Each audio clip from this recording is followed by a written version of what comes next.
Bom dia, sejam bem-vindos. Gostaria de mostrar aqui um projeto que eu desenvolvi para praticar programação utilizando o Node com Handlebars. É um projeto bem simples de um gerenciador de livros capaz de manipular alguns livros de biblioteca pessoal, sejam lidos ou não lidos. Eu vou começar mostrando aqui o arquivo index.js, que é basicamente o arquivo principal do nosso projeto, onde é instanciado algumas das nossas dependências e é onde é realizado o preparo do Handlebars. O Handlebars, para quem não conhece, é uma engine JavaScript que permite a criação de templates. Então, com ele a gente consegue trabalhar essa parte visual do projeto dentro do próprio servidor do Node. Ele é bem bacana, mas tem um aspecto que pode ser considerado negativo para muitos, que é não permitir muita lógica de programação dentro dos arquivos handlebars. Esses arquivos são os que contêm o HTML de cada página. Então, isso pode ser considerado ruim para a experiência do usuário, já que vai fazer com que nossa interface seja muito estática. Mas isso, de certa forma, é bom para o desenvolvedor, porque força a gente a estruturar melhor o projeto e deixar a lógica onde ela deve ficar, que é nos controllers. Aqui embaixo, vocês podem ver que eu estou realizando a sincronia do sistema com o banco de dados. E esse banco de dados é configurado aqui no arquivo com, utilizando o Sequelize. O Sequelize é uma ORM do JavaScript que permite a gente trabalhar com as tabelas do banco de dados como se fossem objetos JavaScript. Então facilita muita coisa para o desenvolvedor e evita a gente ter que ficar escrevendo aquele tanto de queries SQL. Nos controllers, que é onde é realizado toda essa parte lógica do sistema, né?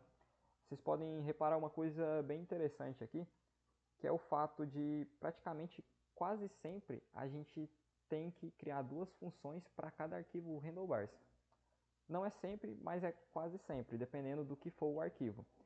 Isso acontece pelo fato de que uma função é necessária para redirecionar o usuário para aquela página e outra função é para de fato realizar a ação que aquela página oferece ao usuário. Como exemplo, a gente pode pegar o register aqui. Quando o usuário tentar acessar a tela de register, ele vai procurar a URL register e acessar através do método get. Quando ele fizer isso, vai ser chamado essa função que de fato renderiza o template da página de registro para o usuário. Mas se ele acessar a mesma URL com o método post, isso acontece quando ele clica no botão cadastrar, vai ser chamado essa outra função, que é quem de fato vai realizar o cadastro daqueles dados do livro lá no banco de dados. A mesma coisa acontece, por exemplo, aqui no update. A diferença é que no update, quando a gente vai renderizar o template para o usuário, a gente já passa alguns dados. E isso é uma coisa que o Handlebars oferece também. Assim a gente já pode exibir alguns dados que a gente já tem armazenado para o usuário. Mostrando aqui um pouco as nossas views, dentro da parte das views a gente precisa necessariamente criar uma pasta chamada layouts, que é onde vai conter o nosso arquivo main.handlebars. Basicamente, o main é o arquivo principal do handlebars e todos os outros templates são renderizados dentro desse arquivo, aqui dentro dessa tag body aqui. Vocês podem reparar também que eu utilizei o Bootstrap para estilizar toda essa parte visual do projeto.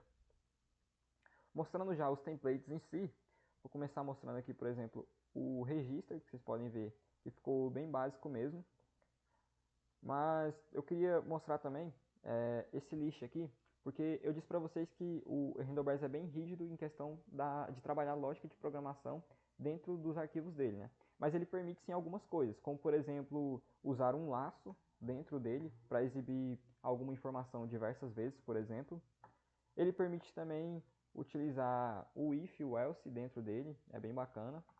E claro, ele permite acessar as variáveis que a gente já tem registrada para o usuário, né? Então a gente consegue exibir esses valores para o usuário aqui. E aqui por último mostrando o arquivo detalhes, que é onde a gente exibe de forma mais detalhada as informações de um livro específico para o usuário.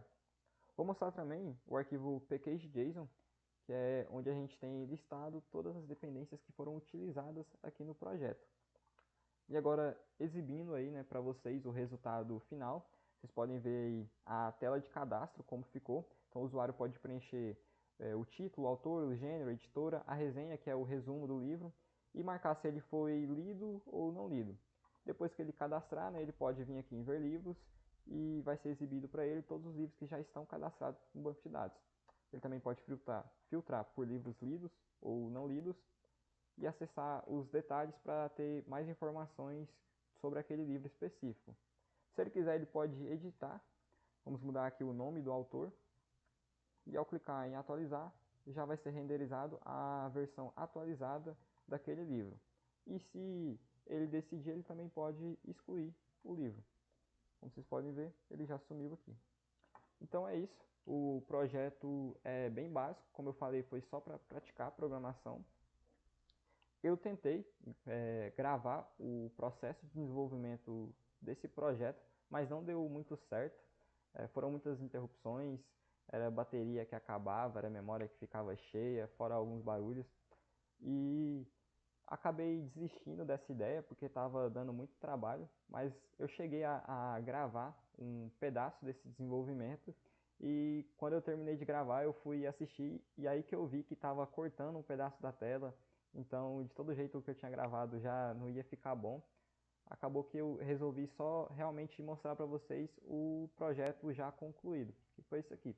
Espero que vocês tenham gostado e obrigado por assistir.